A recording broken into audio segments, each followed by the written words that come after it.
Forever Dog. Warning. The following podcast requires your participation. While the hosts do most of the work, you must mentally help steer their conversation and keep them from veering off topic. Your paddles are your positive thoughts. You'll know you failed if they go on a lengthy, uncomfortable detour about high school swimming. Now let's get ready to row! It's Davy Crockett's Explorer Canoes on Podcast The Ride.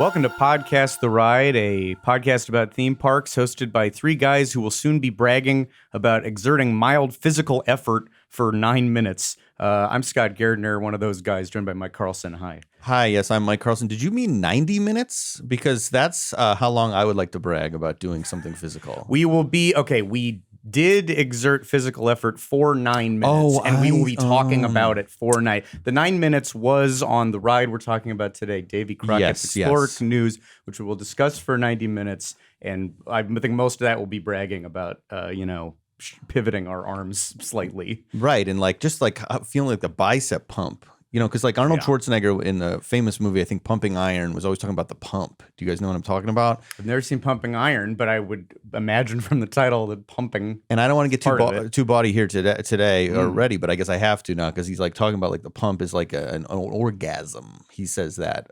So I'm going to say when we're talking about just a general paddling, we're going to be the paddle is as good as an orgasm. I assume that's sort of the type of thing we're all sharing, but I don't know. I guess we'll bring Jason into this discussion. Jason Sheridan. Sure. Yeah, I don't know how I feel about all that. Okay. Yeah. Well, I guess the first thing to decide is, are we using the word pump? Because we're kind of pumping. Or is it paddling? Is the paddling... the paddling is like a pump, which is like... I think proper respect, to the attraction would be paddling. Okay. But I know Mike seems really enthusiastic about this pump situation. So every paddle gives us a pop, which is like a pump. Yeah, that's how we a good phrase it. compromise. I'd like to say that we can use any word that starts with P to describe the paddling motion. So as long as it's P, I think it's all on the table today, just to keep it, to vary it, so we don't say the same word over and over. And I am glad that we're again at Forever Dog Studios, beautiful Forever Dog Studios in North Hollywood, but where... Hopefully, the with better mics and a more professional setup, the constant P and saying pop, which causes a pop in and of itself. I might be doing it every time. I don't really know. Well, but I feel like I'd be more likely to, over Zoom, a less professional setup. The technology, professional. The technology here at Forever Dog, the P's not even something to worry about. They have some system that takes the popping problem and it fixes it. Wow. So I can say pop and pee and pump. Say and pop, pee, and pump. Podcast the ride as much as... Yep. And Jason, you can say pee pod. You can say any sort of different... Poo-poo? Poo-poo. Yeah. Sure. And everything's going to be fine because of this new system that Forever Dog, only podcast company that has this. Mm-hmm. Every other one is peas are bad. Earwolf, you're getting a little mid-roll. Trump in there. You're getting a little, and they're the only ones. They're the only ones that have this. The only ones. Let me tell you, and I will tell you this, and let me tell you. Yeah, no, I don't care for that, man. I'm just imagining the psycho who's listening to podcasts and is they're popping their peas. These motherfuckers. Mm-hmm. Well, I'm sure some making them snap. Yeah. Yeah. So, but not for Forever Dog podcasts because there's no pee problem. Save it for wait, don't tell me, you weirdo. Yeah. Weirdo. So many pee pops, unlistenable. Forever Dog, and then the phrase is under it. It just says no pee problem, and that's how the advertising is based. To get new podcasts on the network. No poppy peas. That's right.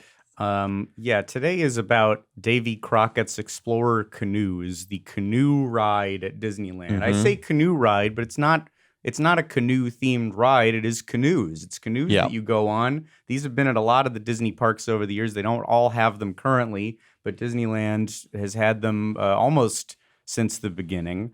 And it's possibly a thing that people don't realize is an option. I think that's very overlooked, that I think we've done very rare. I've done very rarely. That you can take a nice canoe ride with a bunch of folks during your day at Disneyland. Yes, I think most people, when they see the canoes going around, sort of like behind or in front of or the Mark Twain riverboat or the big pirate ship, I think they probably assume that's performers. Maybe that's what I thought.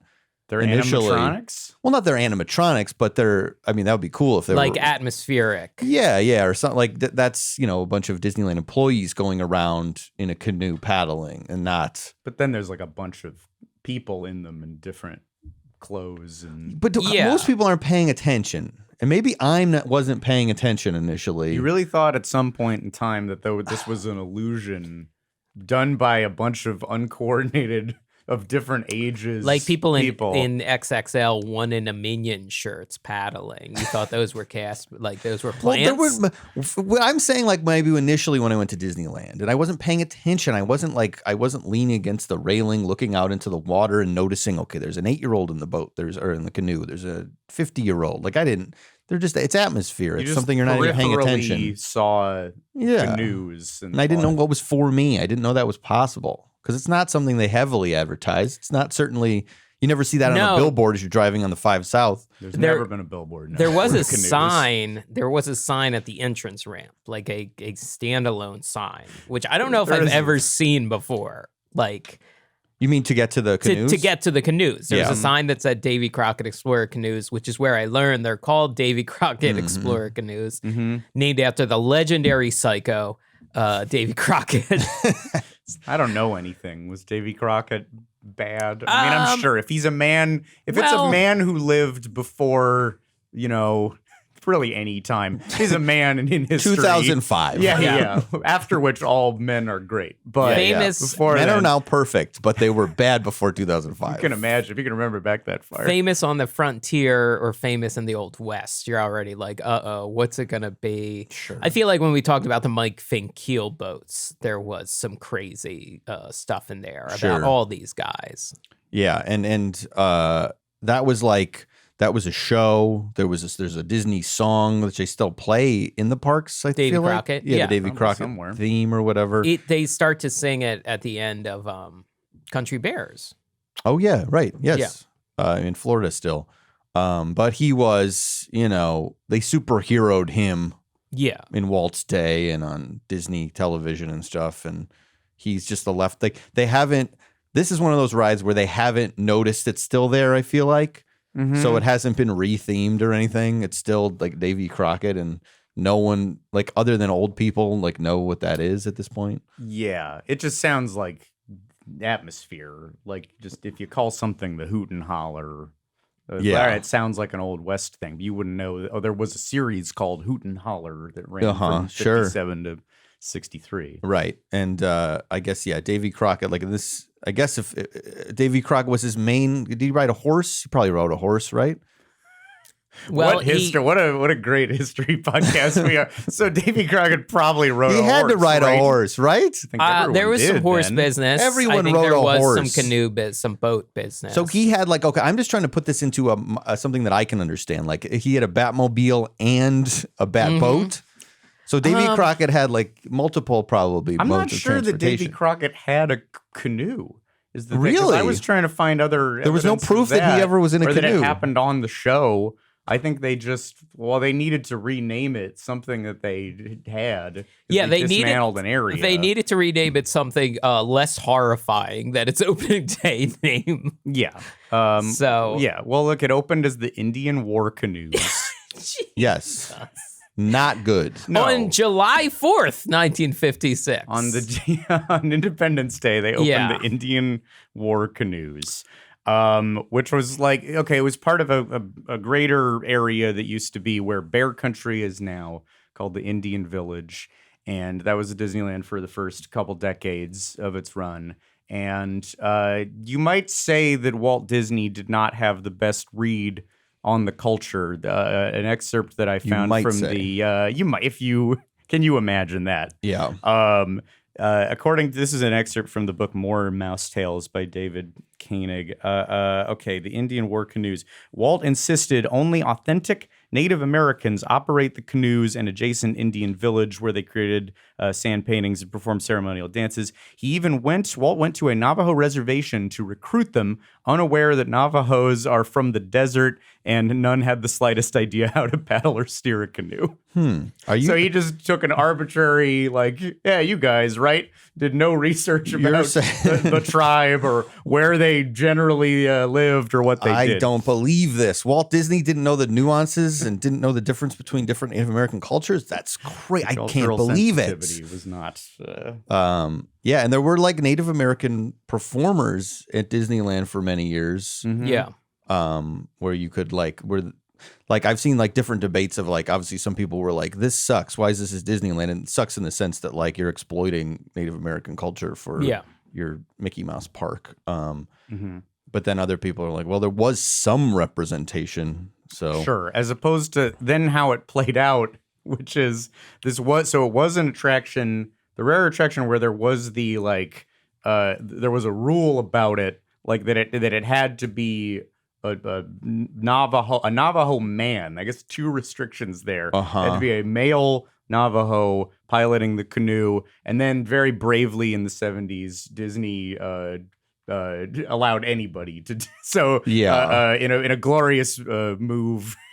White people were allowed to finally steer the canoes. Well, a very progressive decision. Yeah, specifically very jacked people usually doing this. Well, that's a thing. And I've only been on this canoe trip twice. Everyone who does it is in very good shape because they are just canoe paddling all day. Yeah. I didn't realize. I feel like I am tricked once again by Disney boats because I talked about piloting the Mark Twain once, quickly realizing this steering wheel does nothing. Why am I gripping it, death gripping it? It's on a track. What am I thinking? The Mark Twain is on a track. Yeah, the Mark Twain and the Columbia are on tracks. When you were driving it when you get the certificate? Yeah. Oh, you thought you were actually moving For it? a split second, I was really holding on to it. I'm like, what am I doing? I can step back. Well, was that instinct or was that because you actually thought I'm going to steer this thing it was into instinct, the pirates? And I knew I didn't do anything because I kind of jerked it once just to double check. You tried to crash the Mark Twain just to see what would happen. We were in a big open area, and I was like, does this do anything? Does it wiggle it a little? Because, there's antique cars at a lot of amusement parks where, you steer it a little, they're on a track, but you steer it a little. Autopia. Yeah, like Autopia. Mild control, but you nothing. thought maybe you could, take it up and onto Splash Mountain or something. I didn't go that far. But this one is a functioning boat. You are paddling. But on the official Disneyland website, it says, know before you go. The boats are lightweight, and most of the paddling is more for fun than actual propulsion. While your help is appreciated, the river guides who sit in the fore and aft of the canoe are capable of navigating the waters by themselves. Okay. So, you don't have to do a lot. But the first time I did this, the vibe from the cast members were never stop paddling. Never stop. We got to do this. And my arms hurt all day. Yeah, well, you warned us. I had the desire to do this and maybe do an episode about it, and you were very just so you know, your arms will hurt all day. But then we had very leisurely, laissez-faire paddlers. They had a lot of breaks built in. They were talking to us a lot, and it was much more pleasant. It was a much more pleasant experience, although we did do this on the hot dog day. Yes, yeah, but I think we were only 3 hot dogs in by that, which is one per.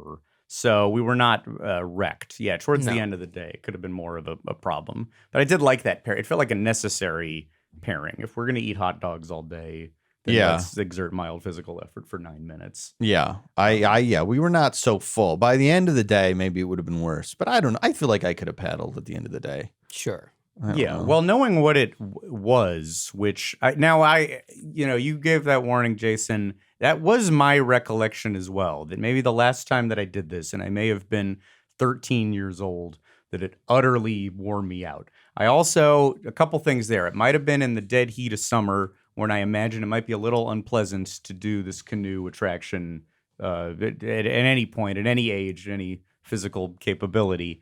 But I think something occurred to me while doing it and realizing it was pretty mild, that I was a weak-ass 13-year-old. Sure. I think I was in really, really terrible shape. Do you think we were all in bad shape at 13? I think there's no denying that. And are not, by the way. Well, nobody's just an Arnold-style pumper. Who's pumping We're all checking now? ourselves on the monitor now. Wait, are we? I don't know. Maybe I am in good shape. Let's, everybody flex.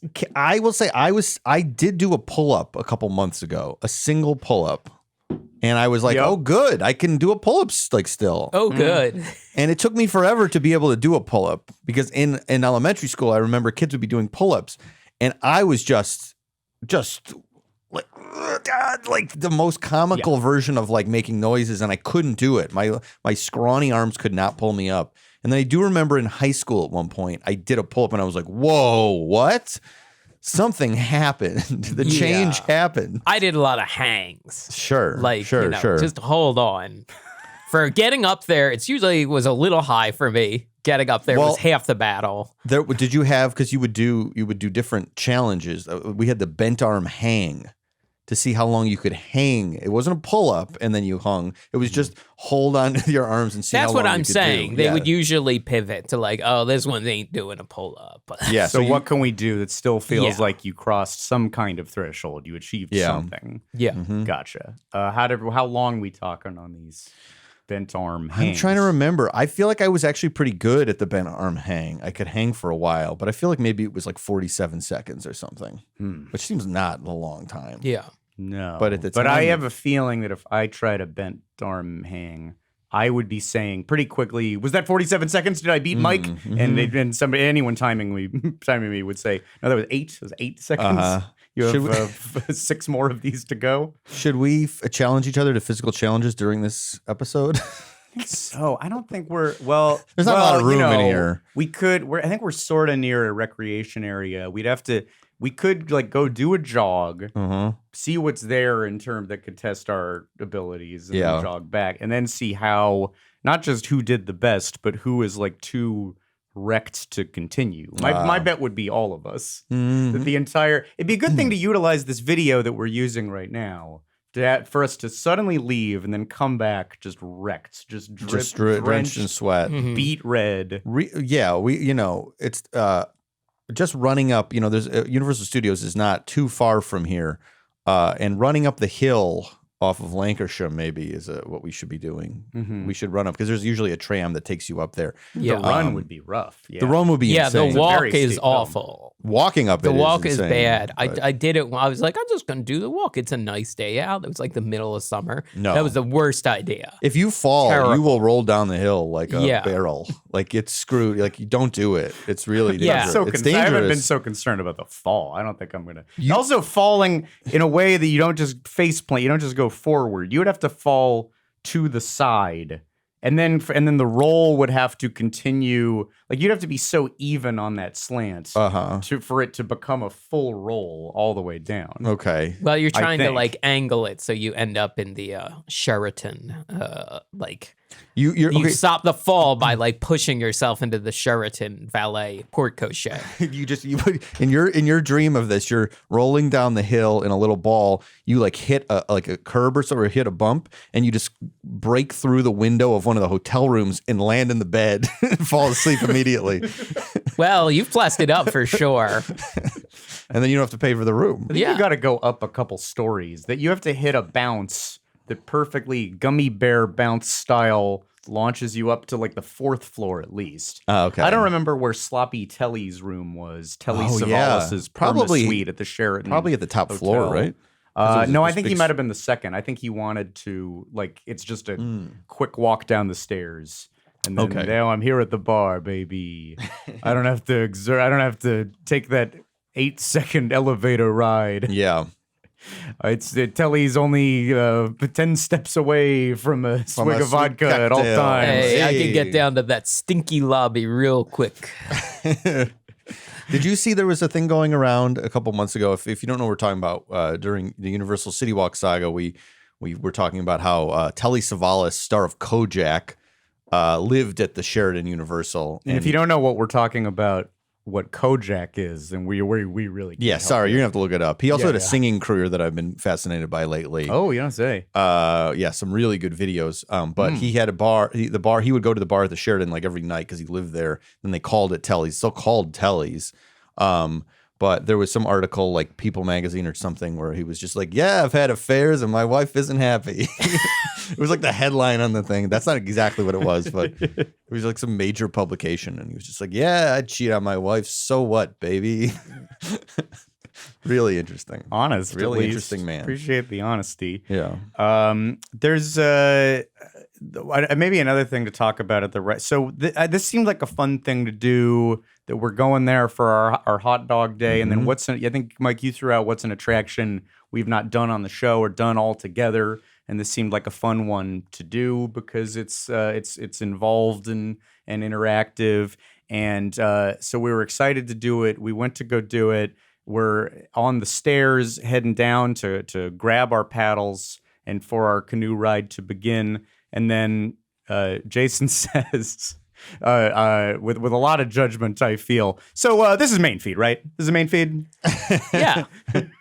Very. What's the problem? Answering not posing it for debate, but asserting. Not since Lucy a Tribute, I think, has there been this kind of jockeying for the main feed. Yeah. The almost anger that it would be asserted any other way. I got another one coming up. There's another one coming up that I think could be topical. Something is finally returned. One of the final things to return. Okay. And you're saying it a main feed and not on our I'm Patreon curious exclusive. to see what everyone's opinion. Should we just get it out now? Get it out now. Well, the red car trolley's finally coming back yeah. to Disney's California Adventure. Main feed, yeah. Yeah. Okay. Because Suitcase in a Dream is involved in that. Oh, God. Oh, that's true. Am I finally at my day of reckoning of having to deal even more with Suitcase and a Dream? Suitcase and a than I Dream will be already have? unpacked. If you don't know what we're talking about, it's a song that has like kind of a techno-y beat, but it's about Newsies and them singing about Mickey Mouse coming to California. And we've talked about this, like the kayfabe Mickey origin, where like he met Walt on a train. It's like Walt didn't create him, but they were like two bums on a train and they like teamed up basically. So this is a song about having a suitcase and a dream. And it's, I think that means that's coming back, or we don't know. I don't know. Okay. But I we don't will know talk live about entertainment. we will talk about this red trolley on historic in the Los Angeles area. This city was just covered in red car trolley lines right for years. Yeah, but not this specific vehicle. It's Not just this paying one, tribute no. to the historic red car trolley, which you cannot navigate. Right? They don't let you drive that like Drive they what? do Mark Twain, the red car trolley. Oh no, Okay. no, because those controls are functioning. Sure. I was just wondering if there was some fake steering wheel or something. I don't think they have so. the room for it. I guess they don't have a steering wheel. That was kind of what you said about this. I feel like then a brief rationalization of it was like historic, and you like kind of banged your arm like that a little bit. Well, I feel like sometimes we get a little tickled with like our little second gay weirdo episodes. We do And get a it's little like- tickled. I agree. I find myself reaching sometimes of like, what's the main feed this week? In theory, the main episodes of this podcast. Mm-hmm. And I'm like, carousel. But then suddenly it's like, Lucille Ball did a voice on an episode of Rescue Range. That didn't happen, obviously. No, because we would shut this down and go watch it right now. Yeah, absolutely. We'd be talking about it every episode. Yeah. Well, then I got home, talked about having a nice canoe experience, and Aaron said, "Oh, that's nice. Are you guys going to do a second gate about it?" And I was like, "Oh, yeah. Well, it's a whole thing. It came up. We had a little tip about it, and I guess it's going to be on the. It's going to be on the main feed. Yeah. Yeah. So No, I don't mind this. I just thought it was a very us moment for that discussion to be, or that question to be posed. yeah. Sure. Yeah. So here we are. Here we are. On no paywall. It's happening. Yes. On video. Free for you. Yeah. Yes, on video even. Preserved. I keep forgetting Criterion that's there. quality. Yeah. Yeah. Well, that's good. That's your just natural don't turn your performer. back to it, or else Yeah. you'll It's just like Celebrity Big Brother or something. If you're wondering where my eye line is, it is staring at this. It is odd. It's like having a fourth person in the room, and it's a 3-headed monster Yeah. that is all of us. Right. Gotta find a new eye I line. try not to look. Yeah. but- Camera. I think it'd be we much looked at weirder it to a just lot look in the camera the whole first time. Yeah, that is weird. That is Yeah, if you're watching on video right now, let's all look into the camera, our own different cameras. Give everyone a nice right shot there. Of us. Okay. Jason, find yours. And everyone find your listening, Everyone, shut up and hold your pose, Jason. Hold your pose, Jason. Okay. Yeah. Okay, now we All right, good. just need to give everybody a good frame. Yeah. Got it. Good Okay. creepy frame. What were you saying? I was going to say everyone listening on their phones is just like, I love when they talk about the video setup. Yeah. They do like that. They wrote. They're gonna. Well, it's new, and they're gonna learn to like it. Yeah, that's just because we run the show here. Okay, we tell them. We tell you what to like. Let's talk about our experience. And you know what? Hey, let's use the medium for the people watching the YouTube link. Brett, can we pull up a photo of us having a blast on this canoe? Well, this is a post. Jason in his hot dog mountain shirt. Yeah. And there's this is a great little slideshow. A wonderful picture. Right. Yeah. Let's hold on this one Jason. for a second. This I feel like is a Jason in his element, not just in a hot dog mountain shirt, but just past the Mark Twain, knowing that you're feeling the Mark Twain's in the air. The smokestacks are blowing a familiar smoke to you. You're out on the high seat. This is a very satisfied Jason, I feel. Sure. Yeah. Are you as happy here as you appear to be? I think I am. I think I finally relaxed at this point. I realized I didn't have to paddle. Wait, so you were not as much. Were you cheating? Was I cheating? Yeah. No, I was full on paddling. Okay. But you were... like at the start of it, I was really like pushing. I see. Because the other time I went, it was like there was a lot of kids in the boat. So whatever adults were there, it's just like, oh shit, we actually have to do this. We had to move this boat. I had not seen the website where they're like, yeah, you idiots don't really you can just play paddle, whatever. Well, I was wondering what the situation was, and that's interesting that they're public about, that we are ballast and we don't matter. Yeah. Because where you maybe figure that out is the steering, the fact that you are turning and pivoting, and yet there's no point where the main canoe operator in the front is saying, all right, now you guys on the right a little less, and you guys on the left a little more, so that we turn and pivot a little. Yeah. Like the direction you're going is always very good. You never feel like you're maybe vaguely helping with forward momentum since it is a long vehicle, but steering, I feel like, is never... We're not doing anything to help the direction. No. Yeah, there's no way. Because you would crash into Splash Mountain or something. You would definitely hit the wall. Yeah. If they were like, all right, here's what we got to do. Which the mechanics of this are very impressive. That it's two folks. It's no more than two people. One in the front and one in the back. Yeah. And that they are making a 20-person, pretty long vehicle move and steering it and doing it over and over again. Yes. Because here we did it once. And now we're talking about it for a while. This is just their job. They do this many, many times over. When I was paddling, Scott, were you putting a lot of effort into it when you were paddling? How much do you feel like you were taking it easy, or? I wanted to maybe just feel a little burn, a little pump, yeah. Just like get my little pump pop. Yep. At least get a pump, but just feel a little something to say I did. Yeah. If I feel like I was doing it. Yeah. I feel like the first time I did it, I was doing it in an inefficient way. I feel like I was doing like a big, like really trying to do that, which I think that's the mistake. You More do about like the form than the actual. Yeah, I feel like I had really good form this time, and I was actually expelling less energy. But I think I was really helping. I was really helping the journey, I feel. Yeah. Did you feel like, were you judging yourself against other canoers and us? Yes. Because you're behind me. You're next to Jason. You've got a better behind you? Not directly. Jason's right behind I me. was behind yeah. Because I wasn't looking. I was next to Mike. I wasn't critiquing you or Jason as far as your paddling because I couldn't see, but I was looking at the people in front of me, and I was saying I'm doing better than them. I'm paddling better than them. Yeah.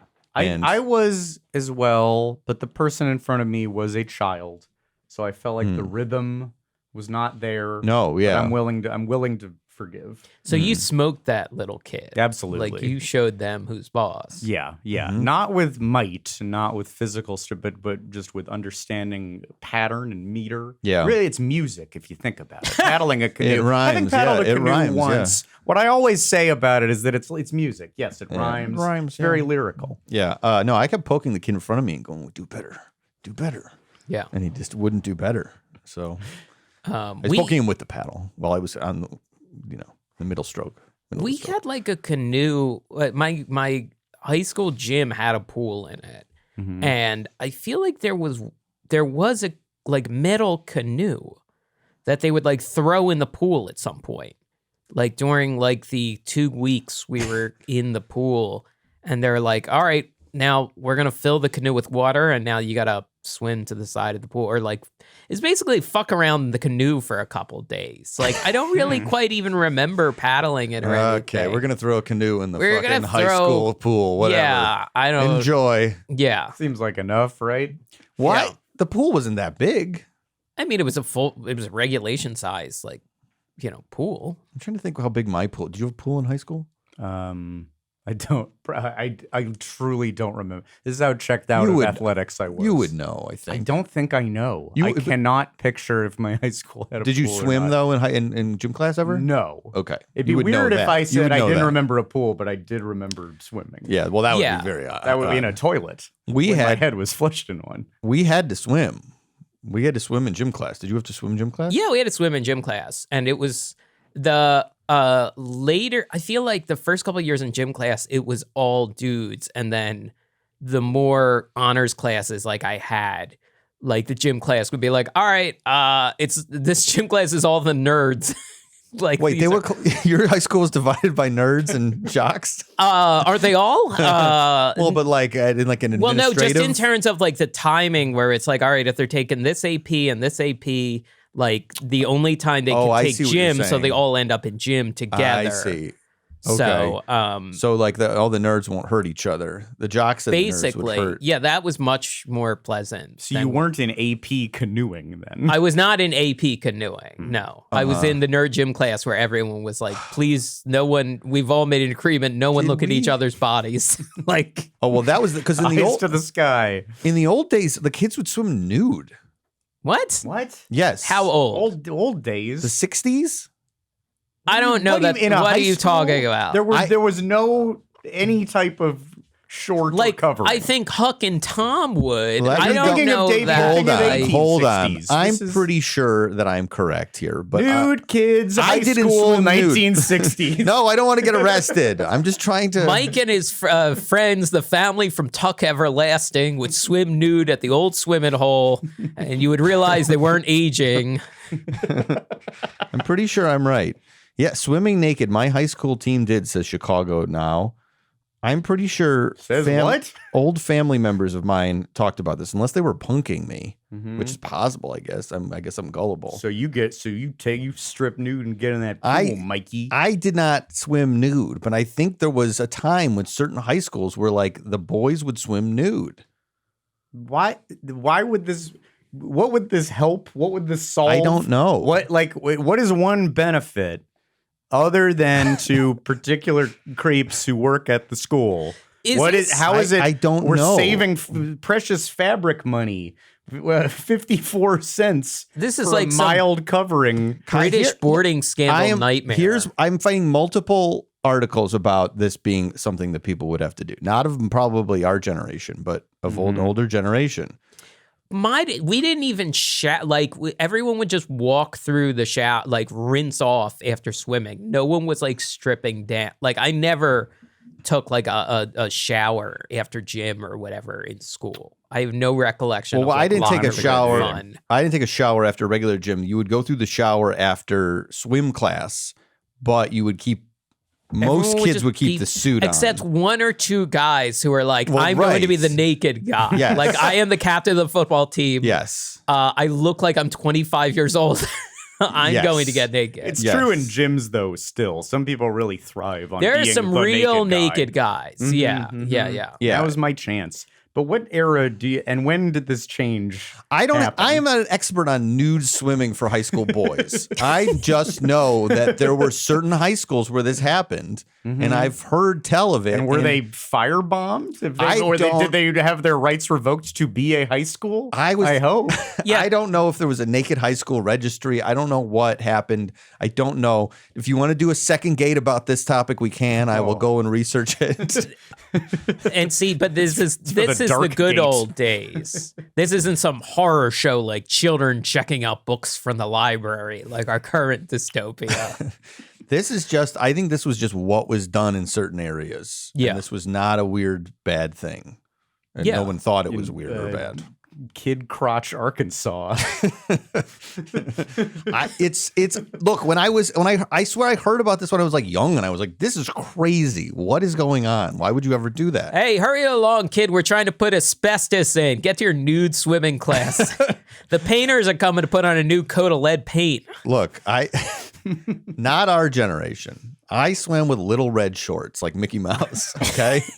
We wore little buttons too. They wouldn't let us swim with our own shorts. Also, was that what your experience was? Wait, no. What is this one? Well, we were supposed to wear the school colors for our regular gym clothes, which were maroon and gray. So like anything maroon and gray, shorts or sweatpants and a t-shirt. For swim class, they were just like, fuck it, just whatever swimsuit you have. Who cares? No, we had to wear new their shorts that they washed as if they were like the glasses on Transformers. We had to put on new little red swim trunks every time. All little red. Yes, uniform, and they were shorter trunks. They were shorter trunks than I like to wear, at least at the time. Do you have to line up, get in your shorts line? Yes, you would have to get in a shorts line. You would be handed shorts. Did you request a size, or was it kind of yes? There would be a size. Okay. There would be different. I think there would be different like bags, and you would get different size shorts. So you'd say large, and they'd say no, extra small, and you'd say maybe next time. Yeah, they would say that doesn't look as good on you. They would assess it. Here, spin around. No, change to the extra small. So yeah, you would get shorts, and then you would put them in a big thing, and they would wash them. I don't know why you couldn't wear your own swim trunks. That's crazy. Yeah, but this is my experience swimming in. Did anyone get in the big washing machine with all of the used shorts? It's like a prank. Like then really no. I mean, so I just need to clean the machine, and then why are they in there for the washing? You mean they're like a pervert? Yeah. Oh, okay. Yeah, they're like a shorts that's how you know pervert. something was really up at your high school. That guy was a holdover from the '60s era. Oh, like a with the nude swimming. Yeah. No, I don't remember anyone doing that. But I was honestly the part where you would turn them in and take them off and put all that was like I wanted to get that done as fast as possible because it was so strange because you would have to shorts check-in procedure. Yeah, turning your sopping wet shorts into this bin. Yes, this is what I did. Like I would have to you put the towel around. I was so nervous about it, pull the thing off. Community shorts, everyone. Yeah, I did think it was weird because you were wearing hopefully they were washing these things. This is communism. It was a way to teach you why socialism is bad. This is what happens. Now you all end up wearing shorts instead of buying your own. It was the closest thing I had. We had to school uniforms or something. You didn't have school uniforms. No, you had to share Mickey style red shorts. We had to we wore Mickey style red swim trunks. And then did the gym teacher have to do a load of reds? Like a load of laundry? Someone did. Every day. Every day they would supposedly wash our little red swim trunks. I do remember the gym teacher's offices had washer dryers in it, and I think it was for I always assumed that was for football uniforms. And stuff, and maybe it was. No, it's for shorts. It was probably for shorts collecting. I think we're continuing to solve the mystery. Yeah, I've never heard Mike's this one. Comfort with certain things, Mike's feelings about certain things. I did not. Just for clarification, I did not swim nude, but I did have to wear. Shorts were said many times. Little red shorts. Painted the picture. Okay, I just want to make sure that people know exactly where my damage comes from. And it wasn't the first part; it was for the second part of this whole chunk of this podcast. The red shorts are more humiliating, I feel like, than nudity potentially. To some degree, yeah. But honestly, once I was in swim class, because our teacher was really checked out, he would just go and like play solitaire or be on eBay, and we would just do whatever we wanted. But there was no canoe involved. I gotta say, the swim class unit, that's not one you want to be checked out on. Oh, well. I feel like badminton, floor hockey, you can check out on those. But you mean the one where like kids are just jumping off a diving board and in my case doing wrestling moves to each other off the deck? That's exactly what I'm talking about. Yeah. Probably not a good idea to be in your office, barely checked running in. Running on the deck. Slippery tile, yes. Yeah, no, he was, and nobody I think got that hurt. If hurt at all. I didn't get hurt. Soon enough, the water is not just red from Little Red Shorts, but red from blood. I do remember an embarrassing time when I did I was getting a back body drop by these two dudes who I would run at them in the pool, and then they just kind of lift me up and flip me over back into the water. Mm-hmm. And I do remember my shorts like flying off once, which was like, oh my God. Flying off? Not flying off. Is the elastic just so gone at that point? Yeah, because they were used every day. It's like Bart Simpson. Yeah, that was really awful. Yes, that was like nightmare. Like, oh my God, high school nightmare scenario. Two boys also clad in little red shorts lifted you up in the air in more springy we have to shut red this podcast shorts down now. Yeah, boy, what happened here? This is a really bad territory. And that was like that is the one time I remember in swim class like being just mortified. So now it's out there. Now I put it all out there on audio and video. Forever Dog. Thank you so YouTube much. I'm channel. glad. I waited until we had video to say all Somebody, this. for God's sake, find this is there could be no drier facts in an episode about canoe. Find the driest fact you have in your notes. Is canoe? What do we got? Canoe is a Canadian word. Sure, that helps. Great. Okay, that is not anywhere near Little Boys Tokyo Unclothed. Disney. They call this the Beaver Brothers Explorer. No, that doesn't help. Beaver Brothers doesn't help at all. That week we're still in weird territory. I do like that name though. This is closed at a couple of parks. My dad did not even remember this being at the Magic Kingdom, so I did not do this as a kid. This closed at the Magic Kingdom in '94. Closed at Paris in '94 too. Only lasted 2 years at Disneyland Paris. Why did they even bother? Strange. Yeah. Nobody wanted to. It was one of those miscalculations about the French. Yeah. They wanted, if they started allowing wine everywhere, and they probably should have allowed them on the canoes. They should allow that on the, boy, I would really like to. Mm-hmm. I mean, if there was, assuming they could put in little cup holders, if I could paddle a little bit. What about pump and pop, and then grab my Pinot. Pump, pop, and Pinot. Now we're talking on this canoe ride. What about you could attach a little glass of wine to the end of the paddle, so when you were like, and then like you bring it back up and you take a little sip, and then you put it back in. I like the idea here. It just feels like there's probably a splash. Yeah, I guess you're right. I think a Camelback is probably most efficient. What about a baby bottle? Camelback? Like the plastic bag with a long straw. Oh, sure. But you're doing that with wine. wine, and now you're in some very strange territory. Yeah. Though, hey, I don't know. Not a bad idea. Not a bad idea for Dad here. Take that out to the park. Sure. Little discreet tube. Sure. And when he starts playing baseball or something. Let's talk a little bit about our experience though on that day, because I was talking about having wine or whatever.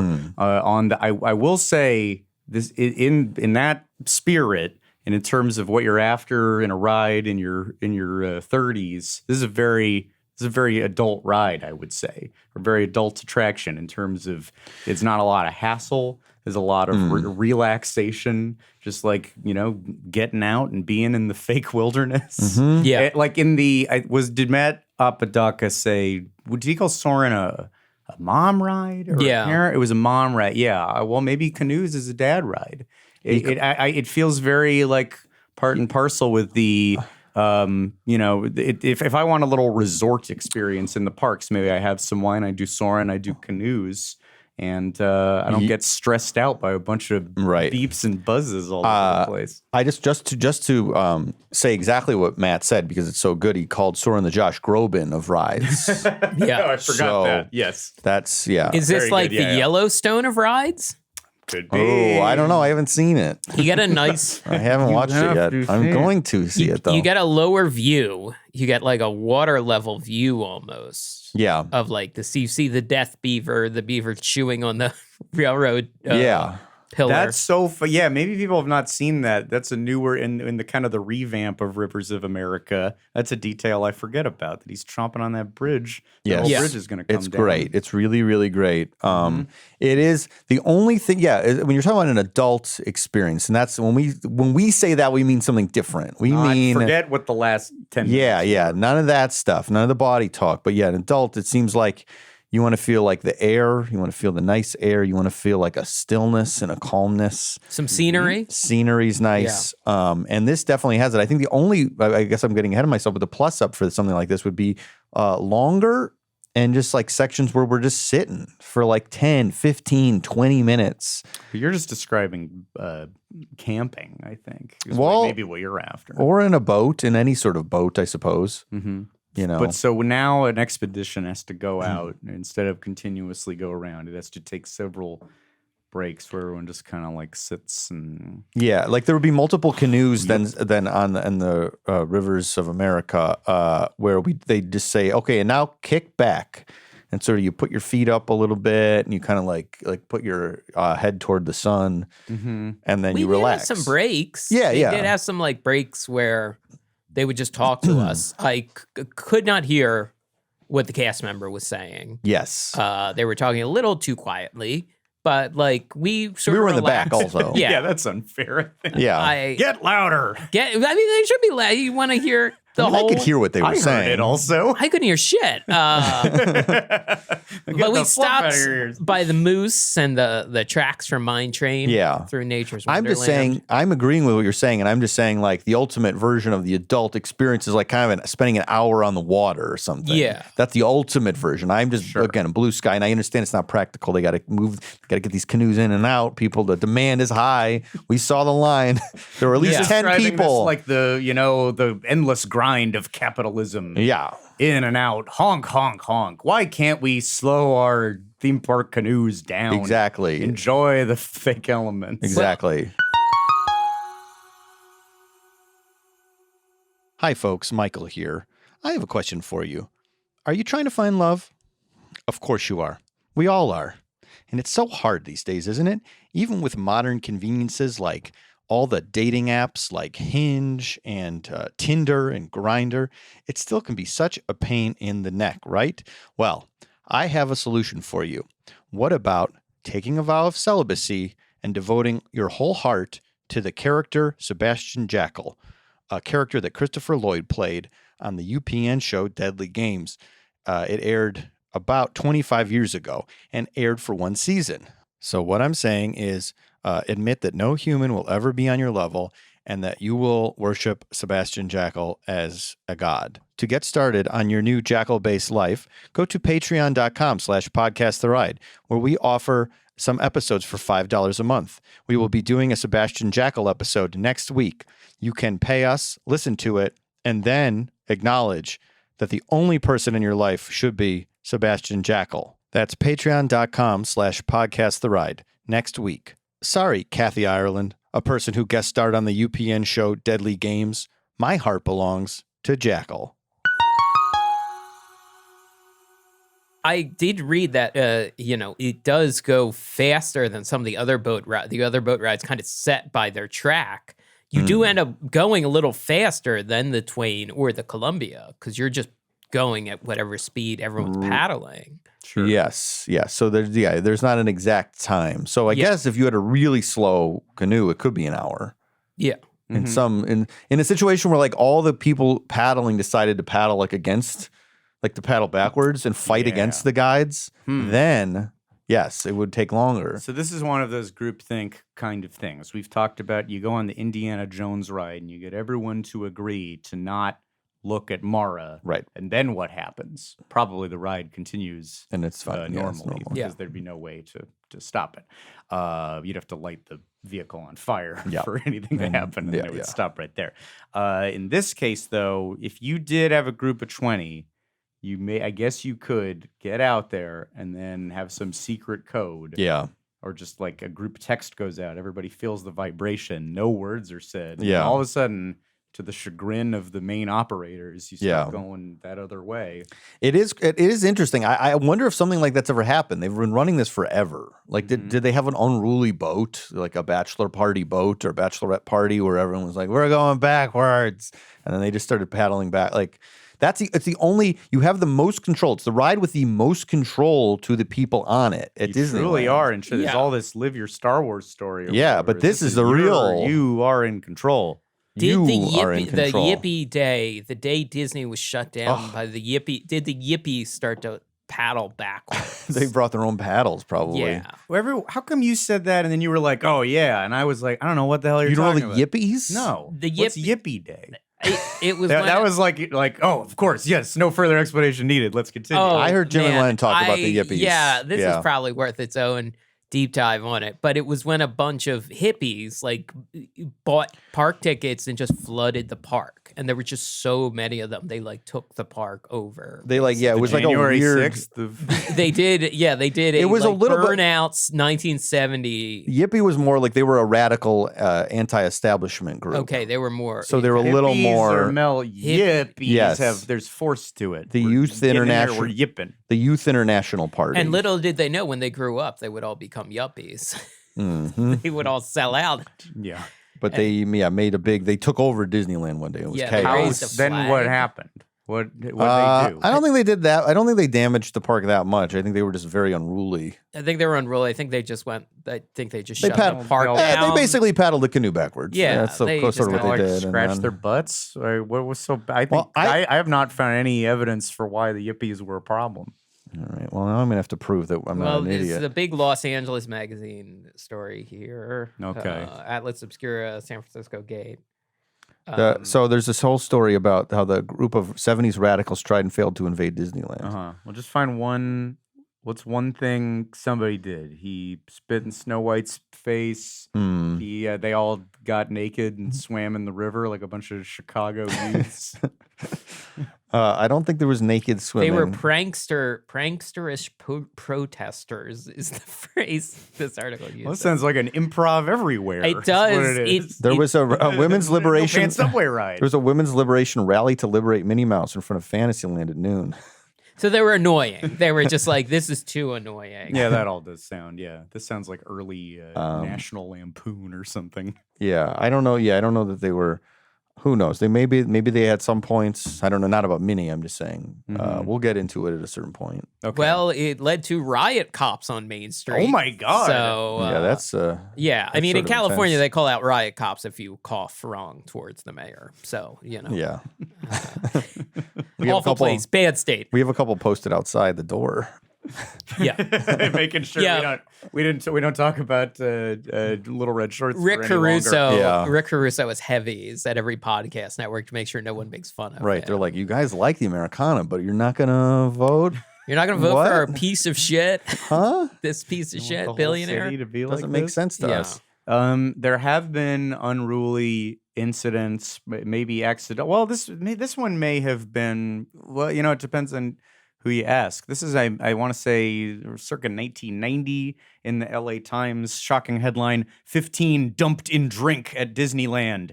Mishap. No one is injured, but it was total chaos as canoe sank. Patrons blame overloading, but park officials cite splashing and rocking by riders.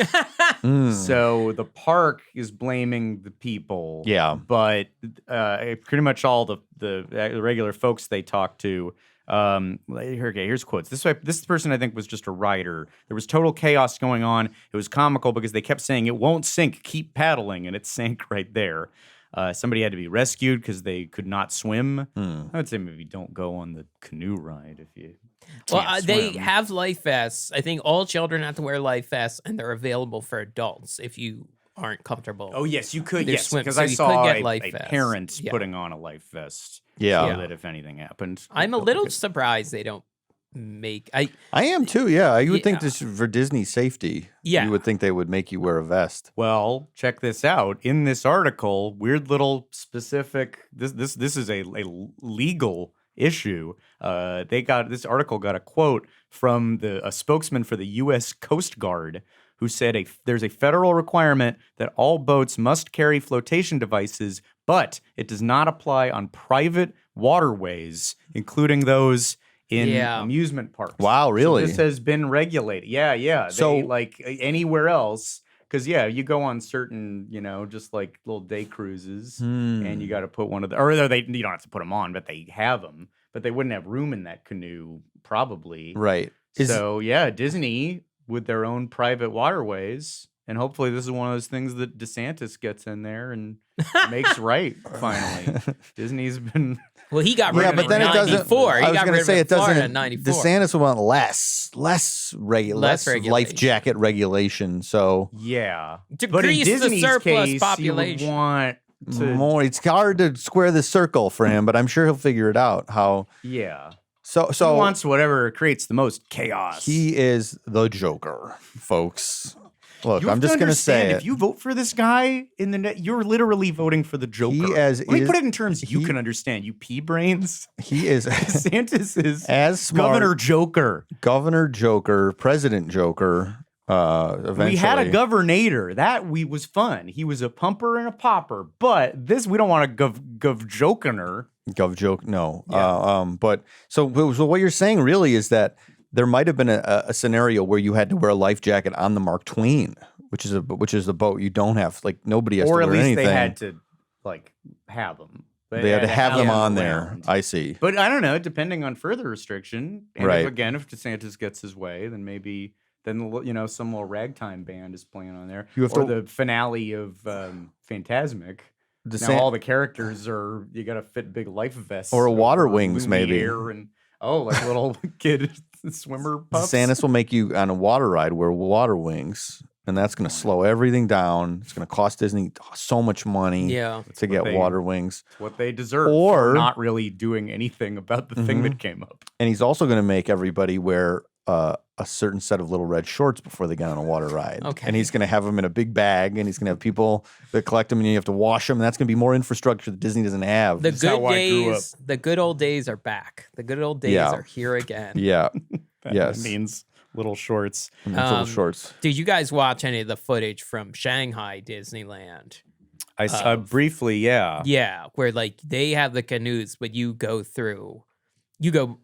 buy a lot of fake rocks, a lot of good fake rocks around here. That's good. A lot of like ships, a lot of pieces of pirate ships and stuff. And theirs is a little more adventure because the area is Adventure Isle, and Treasure Cove. And Treasure Cove. So you're going by pirate ships, because they're a little more Pirates of the Caribbean centric. There, they've got that big ride. So we're not. Do they maybe not even have a frontier Western zone at all in Shanghai? Am I crazy? I don't remember. Yeah, no, it's all not. The land's changed a little bit. They don't really care about the old Mississippi It's not the River. American West. Yeah. As we talked about, we did an episode on that, right? What? On Frontierland? The West? We did it for Frontierland. Yeah. And we were talking about it in there. It was like, that's not, they're never going to build this again. Yeah. There's not been new IP. Yeah. Lends itself to really making new interest in the and Woody from Toy Story can only do so much heavy lift. He's already he's not a real cowboy like Davy Crockett. Yeah. So you can't just Woodyify all of it. Yeah, and the Lone Ranger was not a hit. So I think but maybe not happening. We'll see how this all plays out, but maybe Johnny gets another chance. Oh yeah, I think that's gonna happen for sure. I think for sure. His relationship with Ember is really. Oh yeah. I think it cost me Lone Ranger 2. His PR team. I think it was set to PR go. team's doing their best. Well, the Lone Ranger was years. Still, we were talking about it. I had a Zoom. Johnny, what happened to your? Canceled the Zoom. What happened to your business partner who mysteriously disappeared? It's not one thing at a time. We're talking about Ember. Okay. That is a really in the bed. He pooped in my bed. That's Can't say what happens after that. Really good impression of Johnny Depp. I will say this though, you're doing it about 10 times too fast. Oh, I see. It's maybe the slowest I've ever heard somebody talk during those videos. Smiling bunch. But it's not Frontier. I have to do. Oh God. It's too real. Did he say he out loud? It's too real. I don't know that it happened. I try not to watch a lot of this. It's all so grotesque. I'm here for the video. I got to blow blow my nose, right? Just let me blow my nose. Oh yeah, I don't know. Jesus Christ! His PR team really is working very hard. They got the bots. They got the Twitter bot. They have the bots. Force. They've got half the theme park news media. We're already in the bag for them. That's true. Yes, that is true. Those people were bought and paid for years ago. What? Oh, now here's another thing about this is another like 90s news article that involved this attraction, but it starts with another one, which is the Jungle Cruise. And I talked about how they changed this was 100% Navajo run, and then they dismantled the Indian area, so it became all right. But still just men. There were not female canoeists. Oh, that's a good question. Couldn't tell you. Canoers. But I don't think I realized that until the mid 90s there was a lot of gender segregation in terms of hiring on these attractions, and the Jungle Cruise was the thing that dismantled it. There was a woman named Suzanne Barnaby. She was an Adventureland ride operator who'd worked there for 15 years and was just always told, no, you can't be a Jungle Cruise skipper. Didn't understand why exactly. Then took a trip to Disney World where there were just women doing it. And there was never any big stink. There was no policy. It was just like, whenever what they started in the 70s and just never instituted that, so it never had to be dismantled. So she came back to work and was like, I just went to Disney World and there were women doing it. Can I do it? Yeah. And then she was doing it 4 days later. And then they started dismantling that all over. And I didn't realize there was I don't think we've talked about this in the show. There was a ton of that apparently, that Storybook Land canal boat operators, the people like pointing out what all the little miniatures are, that was all women, but Jungle Cruise is only men. With his other ones, because in this article, soon female conductors will be working the Main Street Omnibus and Disneyland Railroad, and female sailors will be on the Columbia and Mark Twain. There were only men on all of these attractions till the 90s. Why in the world?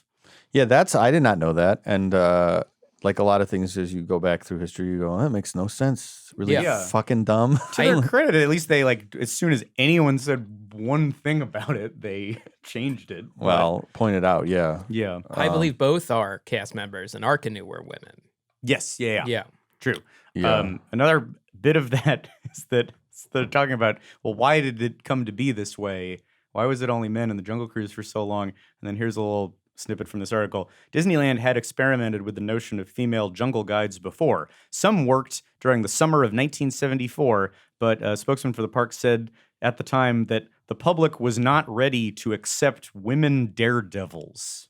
What? Daredevils? Meaning the people who fake shoot at a hippo and tell a bunch of bad jokes? Those are daredevils? Yeah. I guess that doesn't. I don't know. Was the word different? Words used to be different sometimes. Words often were different. I'd like to think we've come a long way, but then you watch that Jungle Cruise movie, and there's a lot of jokes in there about and women are doing it for themselves. Like, there's a lot of. It's you're talking about stuff along the Well, women dared when did Evel Knievel start? 70s? My question here is, is this a Daredevil-centric time? What with Evel Knievel? We have the nation had Evel Knievel fever. American icon. There were no daredevils, as far as I know. I don't know the history of daredevils. But we had the most prominent daredevil in history, and he's male, so nobody could square the idea of a female daredevil, much less a female standing in a slow-moving boat on a track and telling an occasional joke. They can't suspend their disbelief. Knievel and his Daredevils debuted on January 3rd, 1966. Debuted.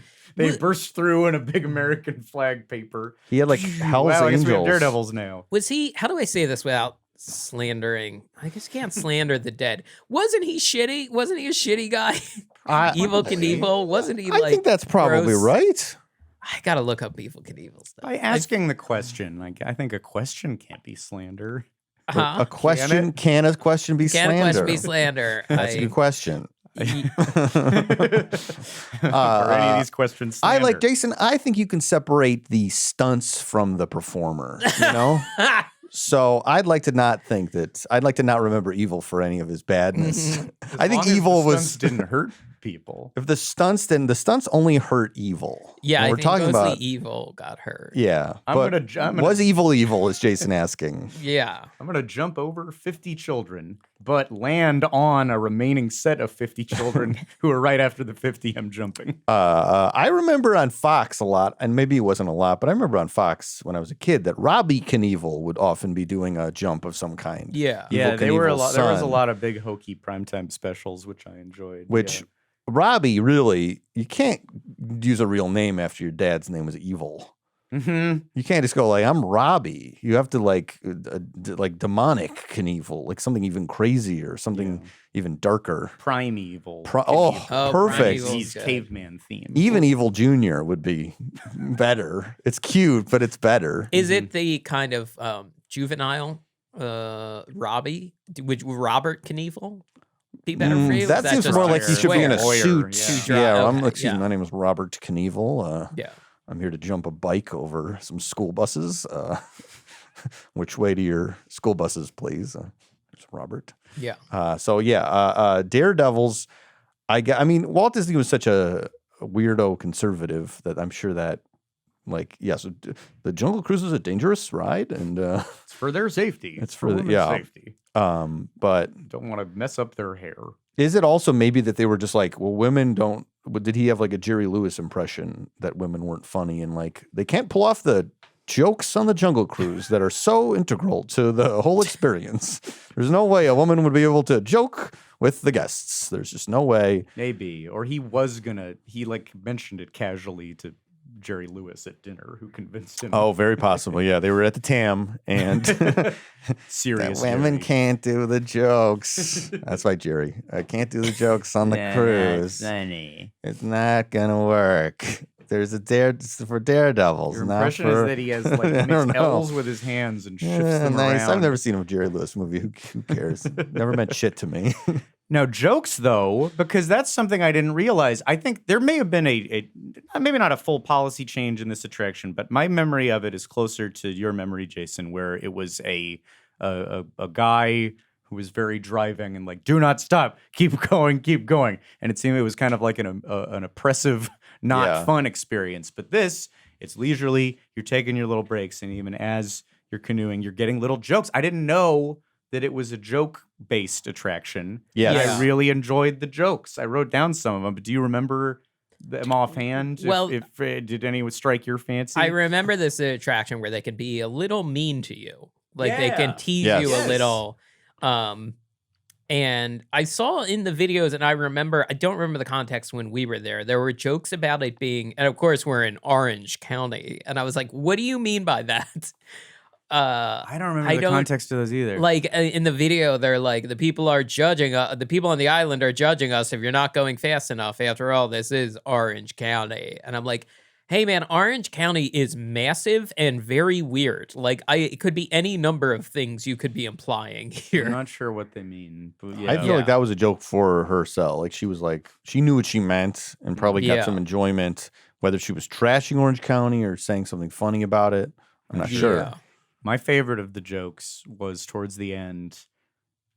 She says, hey, put your hands up if you picked this ride. Yes. And a couple people did that. And then she said, now you know who doesn't get to pick the next ride. Mm-hmm. Really likes that. That's funny.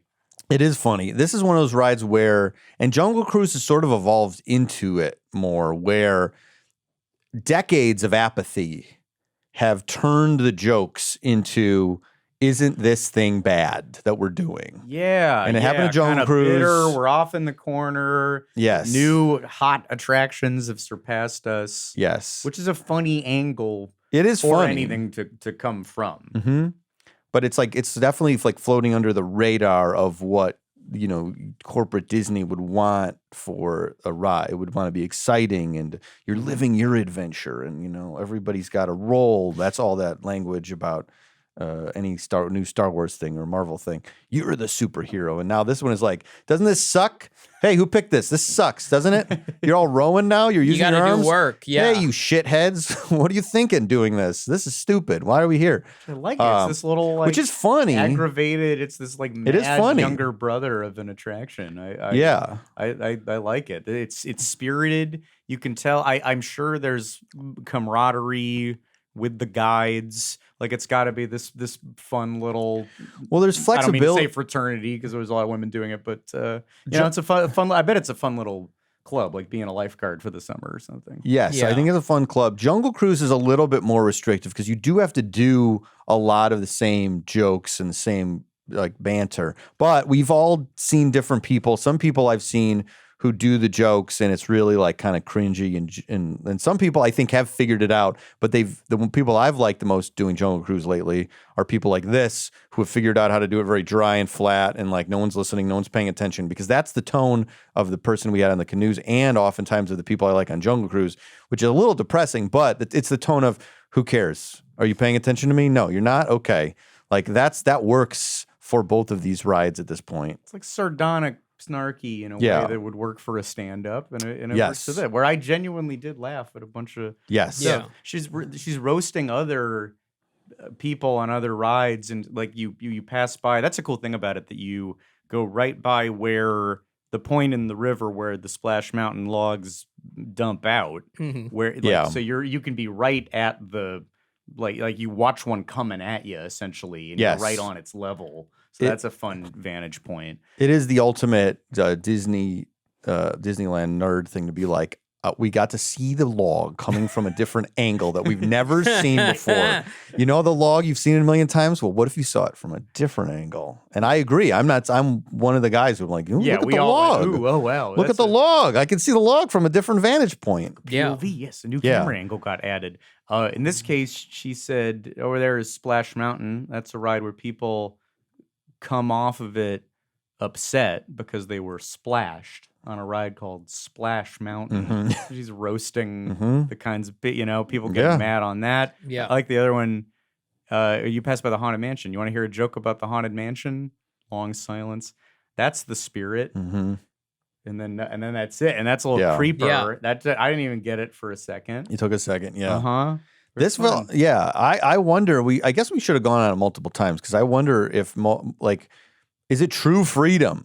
Can you do a tight 9? You develop your own tight 9 on the canoes, and you don't have much oversight. Yeah, because that's how it feels. Because the time I went on it a couple years ago, it was totally different. Person was like making few jokes, but not like this. This was a joke a minute. I saw the one video I watched. There was a joke along the lines of like they were about halfway through the ride, and they're like, "All right, everyone, we're gonna start paddling some more. Put your paddles up in the air. On 3, we're gonna put them in the water. A, B, C," and everyone put it in the water. And they went, "No, That's fine. That's a solid. That's an that's easy. That's good. And that's one of that trick. Listening. Yeah. If you just say something in the pattern of 1, 2, 3, A, B, C, like it's like that's good. That's great. That's good. So it does feel like you can have your own comedic persona. Yeah. When you're doing the canoes, so you could do Andy Kaufman-esque comedy. You can do straight ahead Leno style stand up. You could do anything you wanted, which seems like this is the position with the most freedom to play a character in the park. And if the guests don't like it, the cast members are jacked and can shove them in a locker. That's right. Like a nerd. Yes. You will be jacked after 2 weeks of doing this. I wonder if they ask you before, or it's just you get jacked doing it. Do they say, can you do the bent arm hang? How many seconds can you hang? How many seconds? Are you ready to pump? Can you pump? And then even that, maybe that doesn't matter. And they're just like, you'll get there. You'll get there after a week of doing this. I think they lose people quickly. I've read that they lose people just during one of your. You mean they shifts. Quit, not that they fall into the water. No, not literally. They lose them in the water. Lose track of them. Yeah, people. Because after they do it for a while, they get like the Hulk, where they can punch the ground and like launch themselves, and they just don't see them again. They just fly out of the parks. Yeah, straight into the sky. Sure, that's an exciting way to quit. Another fun thing about this, I didn't know that they did canoe races. Yes, and this is not just the employees of this attraction. It's all over. Teams from all over the park get together. Hundreds of. I found a recent one. I don't think they've been doing it maybe in COVID era. I'm not sure, but at least in 2019 they did it with 144 teams. So like you gather everybody in your little attraction unit and head down there and see how fast you can get your canoe all the way around the rivers of America. Yeah, wow. Very fun. It does seem fun. I would like to be in a canoe more.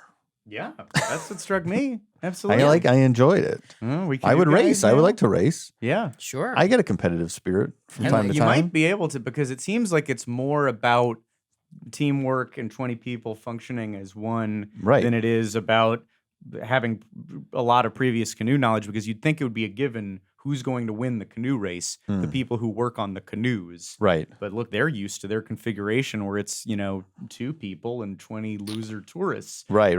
Maybe they don't, or they come in too cocky or something. But usually it's like, I think it's often other teams winning this thing. A loser of it, somebody who did not win, but who made some social media out of it, is now Disney Parks president. What's the title? He was in charge of Disneyland at the time. Disney Parks executive and hunky dreamboat Josh D'Amaro. Daddy, yeah. Participated. Has it been Daddy? Haven't we called him Daddy before? I think we've called him Daddy before. Okay. I didn't think I was. We've called Walt Mickey's Daddy. Yeah. But Josh D'Amaro is just Daddy. Yeah. Card Walker is Zaddy. And E-Card Walker is Zaddy. Walker, yeah. 70s Disney executive E-Card Walker, let's be very clear, is Zaddy. Who kind of talked like Mr. Strickland, I feel like. Hank's boss Oh, on King right. of the Hill. I feel Sure. like a similar kind of think like that's right. freewheeling vibe. It's not a full episode. We need to just learn about Card Walker. Find our favorite Card Walker clips. Main feed, too. Main feed. This is main feed, right? Main feed. E-Card Walker. Yeah, that's E-Card coming. Walker. That's coming soon. That's coming. That's coming That's soon. our way back into pod mass. That'll get him. Yeah, finally. Got right up again. Josh D'Amaro did not win, but he had a lot of fun, and he made an episode of his not recently updated Instagram stories only web series, Out of Office, with Josh D'Amaro. What? Did we know about this? No. I mean, look, it's not the most produced thing in the world, because Instagram stories, you can't exactly make a little package there. Right. Did he save it? Did he save the story? Yep, to you his can go to grave? Josh D'Amaro's Wow. Instagram, and it's one The of those little little circles that's that's backlogged. Yeah. So if you want to watch Daddy D'Amaro pump and paddle, So what are you watching this for? Maybe you're not watching it. What are you listening to it for? So this is recent, the last like 5 or 6 years or so. This was 2019. This was like as recently as they were doing it. And just pure stats, by the way, because I don't know, I have no way to measure. My guess was that a typical, I think we were on this for like 9 minutes. I could be wrong. Maybe it was longer. I'm not sure. I think the record, the all-time record for canoe racing was broken in 2019. 3 minutes and 33 seconds. One lap. Yeah. Really? That seems fast, right? That seems very fast. I think typically, and this has been going since the 60s, they've done this for a long time. I think typically you're in the 4 to 5 minute range, but there's that one obliterated the record, I think. So whatever team that was, it was not Josh D'Amaro's team, one and done. That was the name of the team? Yeah. Okay. One spelled like you won. How do you get on his team? I want to know that. Sure. What view do you want? You want right behind that bicep? Or do you want next door in case he needs a mid-race massage? I don't know. Yeah, I think anywhere in the vicinity of him on the boat, on the canoe is one of these good. things with the video component that we should just have a Josh D'Amaro photo. I was waiting for him to come up. We don't at the ready. We can't look. This is a long shot, Brett. I don't know how this works, but if you could Google image Josh D'Amaro, like DAMARO, and just bring him up so that we can all admire this man. Just surprise us with it if you can. Yeah, if you work don't, it out. This is just window. This happens on Diz Twitter where he gets hung. Like people Please talk about what a hunk he is. Please don't say Diz Twitter to me. What? Why? Please. It's such a pleasant phrase. Oh yeah, it's a great pun. First of all, great Diz Twitter. Diz Twitter. It's a really fun phrase. We're great wordplay. We're Diz. Oh no, we're not that's Diz all right. Twitter. Ah, we're technically in Diz Twitter. Twitter. Look, mouse Twitter, mice Twitter. If anyone has You're going to us get on shoved Twitter, in a locker in a second. I'm going to shove you in a locker. I'm just giving you the reality. I don't know if they have one here. Are you going to find an adjacent middle school? We're going up to City Walk. Okay. I'm going to rent a locker. Mm-hmm. That's how incensed I am. You're going to pay for the mummy. I'm going to pay for the locker. At the mummy ride. There's the lockers City down Walk. there. No, there's nasty lockers. No, we have to go down to the mummy. We have to go to the mummy ride. We have to go in the park. Annual pass. Haven't had one in like 8 years. Yeah. No, you don't.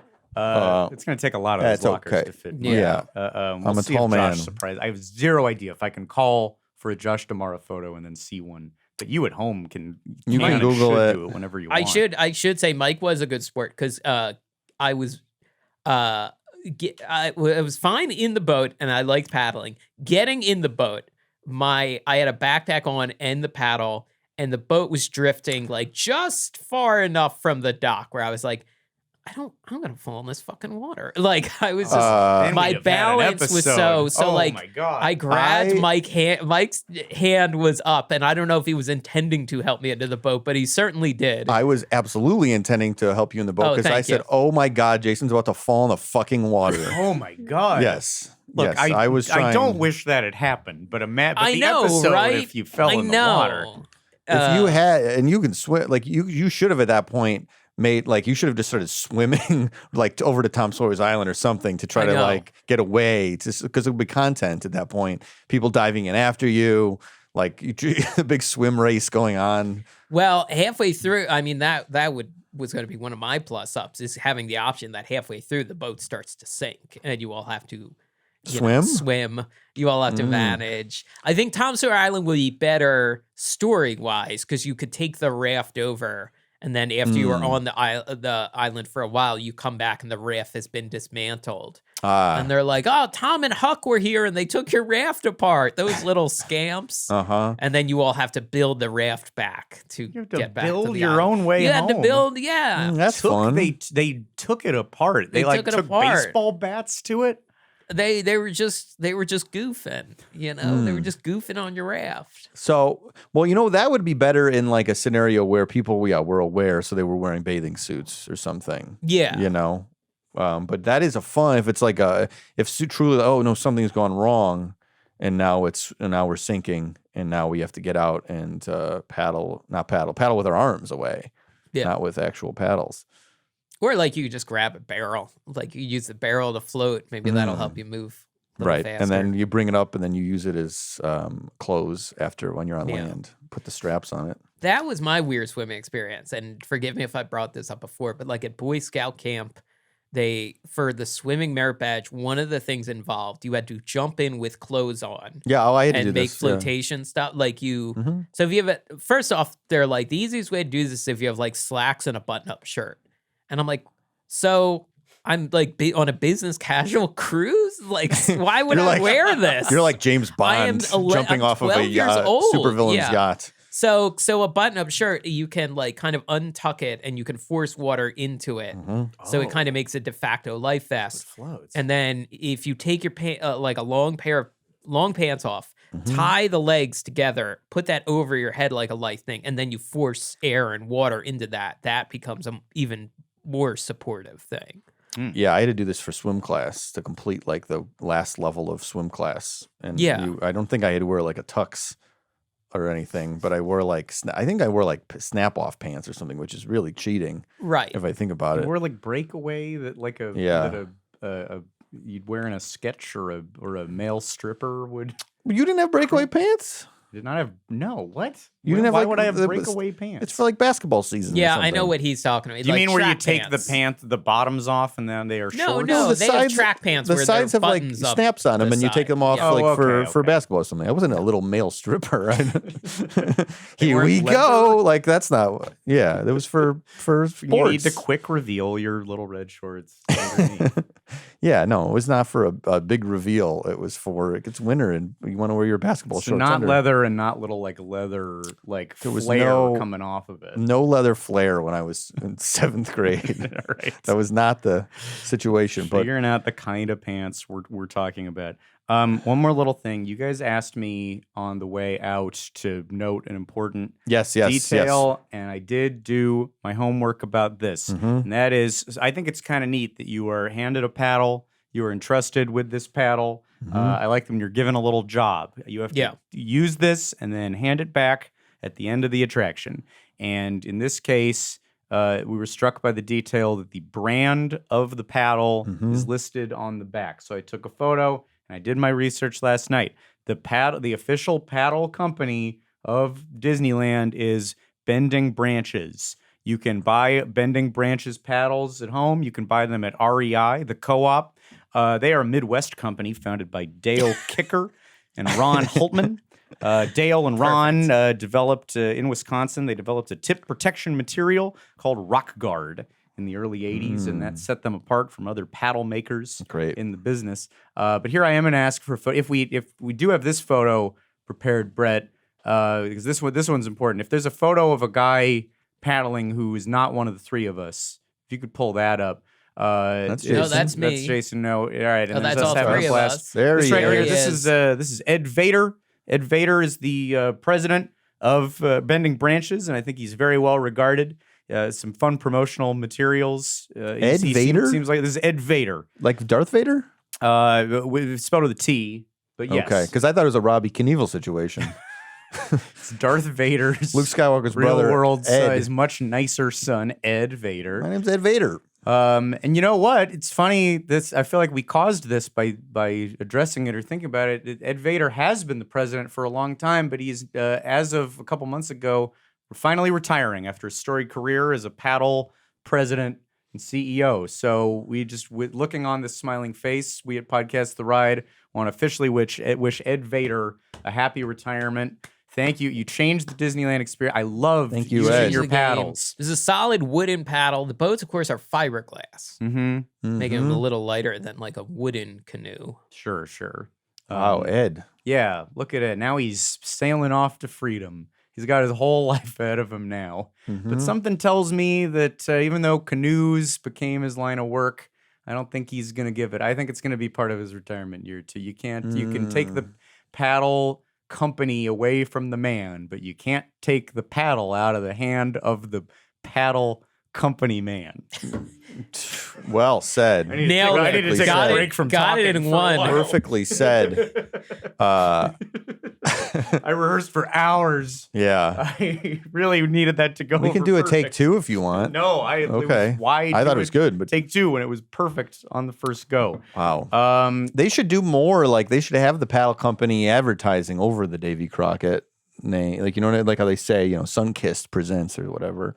Yeah. Give us more of the paddle. The thing is, they don't present. Davy Crockett, the dead historical figure, presents the canoe, but Bending Branches and Ed Vader, and therefore Dale Kicker and Ron Holtman, they only present the paddles. But you couldn't do the canoes without the paddles. Paddles separate episode, main feed, right? Main feed, yeah. All right, paddles. Ed Vader retirement. Second game. Covering Ed Vader's retirement party, which hopefully we're invited to now by bringing it up. Thanks for everything, Ed. Anything else you want to say about this? I had a great time on the canoes, and you know what? I might throw this in the rotation of I'm down there solo. I don't feel like waiting in a lot of lines. I just want to do something, see a lot of stuff at the park. I don't know. I think I'm popping down to that canoe a lot more often. I mean, I think all the rivers of America are nice options for the Mark Twain, the sailing ship Columbia. Less so the rafts to whatever it's called, Pirate's Lair at Tom Sawyer Island. You just go back. That's utilitarian. Yeah, that's just for getting there. Yeah, it is good. I did feel like, I should do this a little more often. I'm interested to see the different types of experiences versus when you have a different guide or a different paddler or whatever.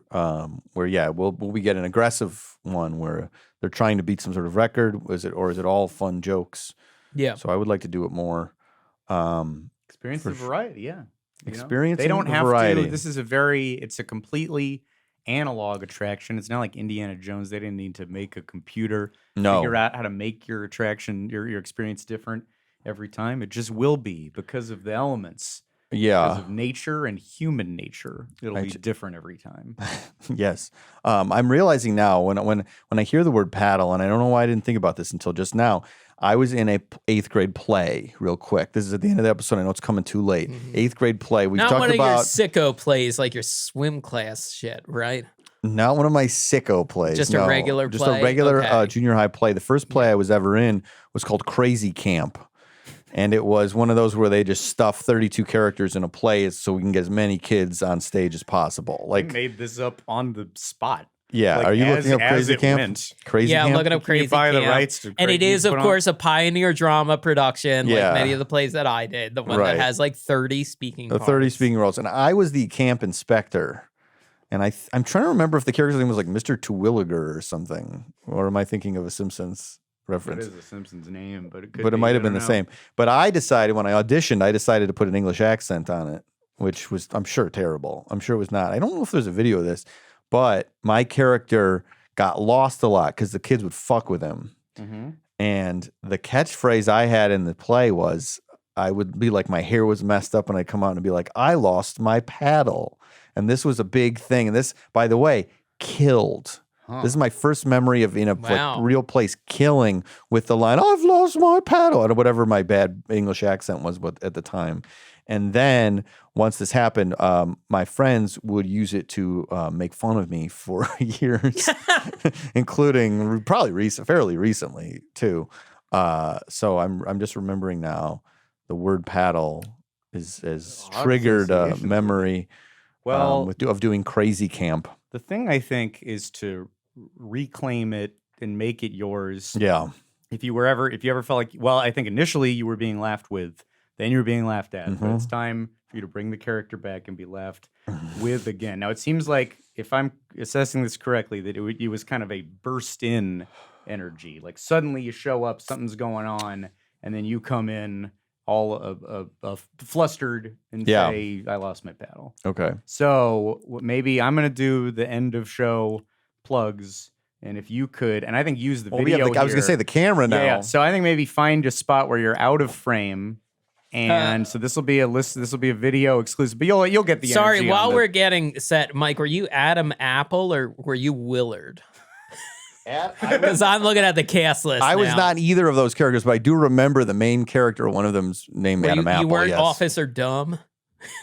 I do remember. No, I was not Officer Dumb. Okay. Oh, Mr. Terwilliger. It is Terwilliger with a T. Terwilliger, yeah. Mr. Terwilliger, a trustee for Camp John. Can we get the script? Can I actually get the lines? No, you got to pay for the script. I bet I can find it. I got the first 24 Well, now page. we're at Forever Dogs. Can someone torrent? Them. Yeah, Brett, could you torrent the Crazy Camp script? In Torrent illegal script. Pirate Bay. Steal it from what website Crazy are you on? Camp? PioneerDrama.com. PioneerDrama.com. I've got the cast list. I've got the first like 20 pages of the script. Yeah, no, my big thing happens later than 20. Mr. Terwilliger. But yeah, let's make this play in the video. I think hide however you want to hide. Figure it out. Right. But just pop in somehow. I think here, squeeze to the side a little more. Okay, so I will do the end of show plugs here, but just interrupt. I'll trail off a little and just like throw me for a loop because you have to get this information out that you lost your paddle. Okay. Okay, so here we go. You survived Podcast The Ride, Davy Boats edition. The Davy Boats. We had fun talking about the Davy Boats. And if you want Davy Boat extra content, you can find us on the socials at Podcast The Ride. Merch is available in our TeePublic store. And for 3 bonus episodes every month, check out Podcast The Ride, The Second Gate at patreon.com/Podcast The Ride. That's just $5, and there's a lot of fun stuff going on. Whoa. I've lost my paddle. And what do we do? Well, hold for laughter. What would the other characters do? Well, first of all, you'd have to pause because the laughter was minutes, and it's still going. So we have time. Happening. What do we do? What do we do now? What do you think the other characters would do?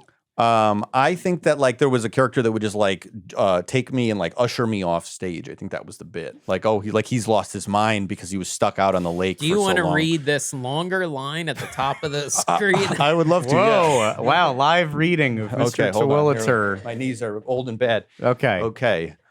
Wait. Somebody else has to read Dumb. Okay. Officer Dumb. Here, can you still see it if I do that? I'm gonna try. Should I? There's a Oh, lot. oh my God, there's a lot. Oh, you would say tisk tisk as well. He would say tisk tisk tisk. Okay. You're looking for Adam Apple. Go. Okay, I'm looking for Adam Apple. Who? Adam Apple. Apple? Oh, you mean that crazy college kid who runs Camp John Smith? The same. I'm going to do more Frank Nelson as I go along here. I had trouble with him all last season. He doesn't run a summer camp. He runs a funny farm. One time his kids covered my patrol car with straw. Tisk tisk. You're awfully flippant about it, but never would have found it if I hadn't seen a herd of cows munching around a funny-looking haystack. It was giving out traffic reports. I can assure you there'll be no more of that. I'd like to believe you. As a matter of fact, the trustees at the bank have sent me to investigate conditions at Camp John Smith. That's why I'm here. Where?